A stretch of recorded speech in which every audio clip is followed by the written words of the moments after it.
Good morning. I feel rotten, so I think we're gonna skip to tomorrow. It's the next day, a better day. Yesterday I just felt so ill. It's time to open my calendar.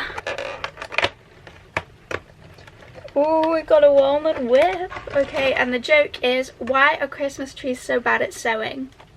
Because they always drop their needles. Now I'm gonna read my book, A Christmas Gift by Katie Flynn, because a few weeks ago I bought 3 Christmas books, but I couldn't get into them. It's only this week because I've been really struggling to get into reading recently, which is, it is like me. I normally read loads for a few months and then I go into a slump. So I was in the slump, but I had these 3 books. So this is the first one, trying to read them all by Christmas. I'm almost finished this one. You can't see where I'm up to, but I'm up to about there. The book isn't finished. I've still got a bit more to go, but hopefully, I think I just have 1 chapter left. It's so weird how different you read. Like in the summer, I could have finished that in a morning. The whole book I could have read in the morning, but at the minute it's taking me weeks. It's not like you're a good reader or a bad reader, it's just a different, I don't know, it's so weird how, well, that's what I find anyway. I'm gonna go take Matthew's hand now and then I'll be back doing God knows what. We just went to Tesco and I'm currently making myself a bit of a Mexican thing. I'm having nachos and fish tacos.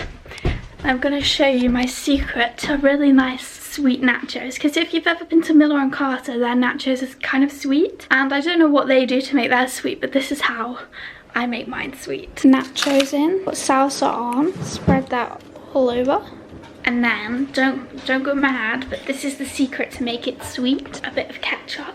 It just makes it, because ketchup's quite vinegary, I think, it just makes it a bit sweeter. It's very nice.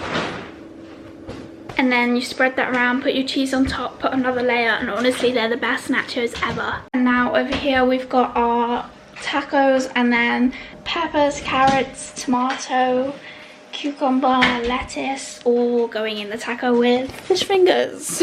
And there you go. Delish. Houston, we have a problem. I have no footage from today, basically. I thought I'd show you my Christmas books because I've mentioned I got 3, so I thought I'd do a little mini haul. This is the first time I've like purposely bought books themed around Christmas. So the first one, which I finished today, by the way, is a week till Christmas, and I don't like doing like Christmassy things. I don't like watching Christmas films or reading Christmas books or anything like that after Christmas.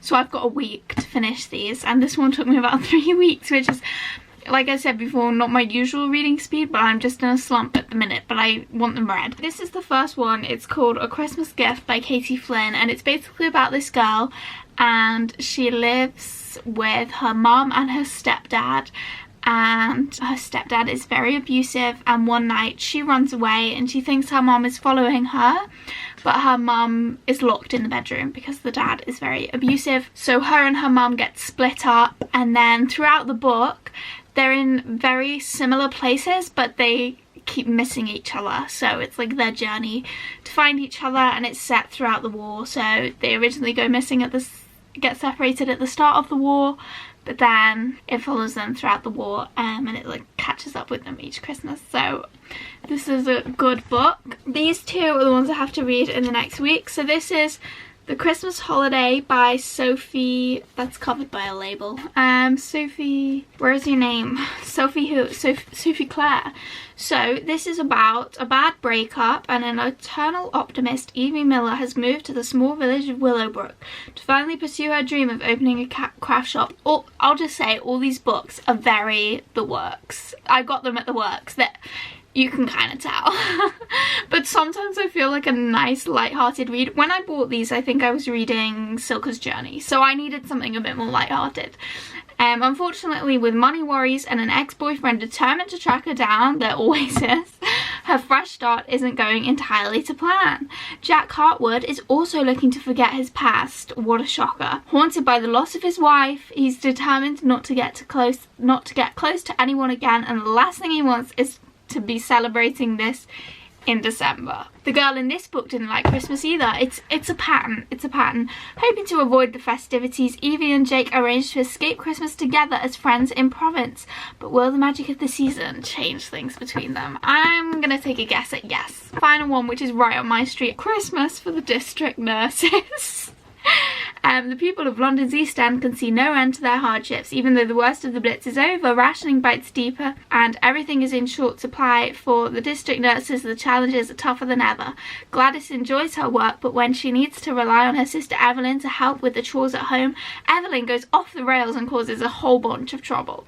Edith is learning to cope with her boyfriend's injuries after Dunkirk, but will she have to choose between her love for him and the job she loves?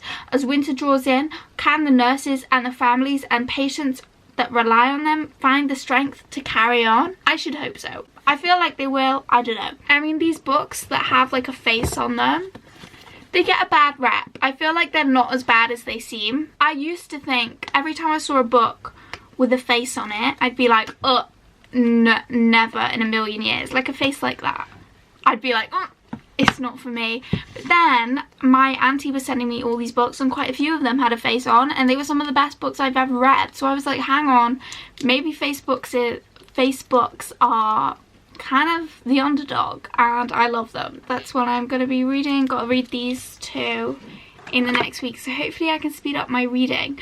Now I'm going to edit tonight's video because I think it's midnight and probably watch a bit of the Bucket List Family. I absolutely love them. Actually, being as I'm sharing my favourite Christmas book, should I share my favourite Christmas films? I watched The Polar Express on Christmas Eve. I only recently found out The Polar Express is kind of not everybody's favourite, but it's definitely mine. I can recite every scene. I know it front to back. One time I had this friend and she'd hurt her foot. I think it was at a party or something, and then we had to walk back to her house, and her house was like miles away. We were quite drunk and she was injured, so we were like carrying her back, and she was like, someone distract me, so I just recited all of The Polar Express even though I was drunk. Like, I know that film more than I know myself. So that's my Christmas Eve film. Also on Christmas Eve I tend to watch the Nativities as well. I like Nativity 2. I'm not a big fan of Nativity 3. Nativity 1 is great as well, but I think Nativity 2 may be my favourite. Other Christmas films I love any Christmas film, really. Kind of not true. I don't like lame Christmas films, like, oh, what's that one? The Christmas Drop. Has anyone seen that on Netflix? Me and my mom watched it and we thought it was gonna be like a blockbuster because the advert was so deceiving. It made it look like a Hollywood's next big thing, but it was not. So check out The Christmas Drop on Netflix if you want. I'm now going to edit today's video. Oh, and then I'm going to watch The Bucket List Family, which is this vlogging family on YouTube, and they are literally living my dream life. If there's any boys out there that are around the same age as me, are happy to have a few kids in the next few years, you know, I'm not waiting around here, have a few kids soon.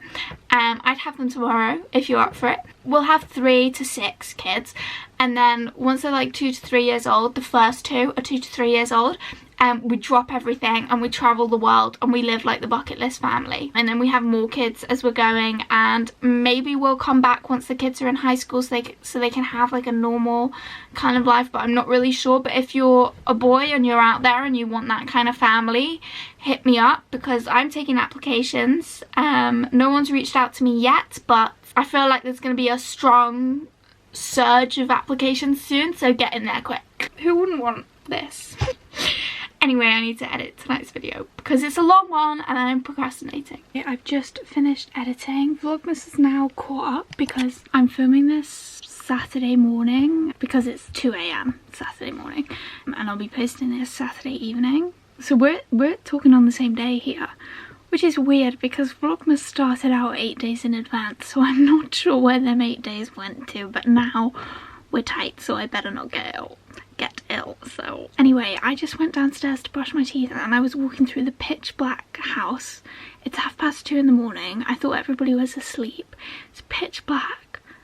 The light just comes on. Connor was stood in the doorway and just flicks on the kitchen light. If you know me, I'm of a very jumpy disposition, so I was like, and it's not what I need at 2:30 in the morning. So I've started reading this book, Christmas District Nurses, and I think I'm gonna go to sleep now. Hopefully I fall asleep, but yeah, I'm going to bed. See you tomorrow. Hope you enjoy. If you liked what you see, don't forget to subscribe so we can reach our 900 subscriber goal. I'm kind of giving up at this point. I just don't think we're gonna reach it, which is so awkward because it's now in all my vlogs. Anyway, Vlogmas, you vlog every day, no matter how awful a day it is. I mean, it wasn't an awful day, don't get me wrong. Nothing bad happened, but it was just boring. And that's just life. I would say exciting things don't happen all the time, like life isn't full of exciting things, but I think you've learned that from Vlogmas because I don't think there's a single exciting day. Oh, except the day we went to Conway, that was quite good. But aside from that, my life is pretty boring. Anyway, see you tomorrow, bye!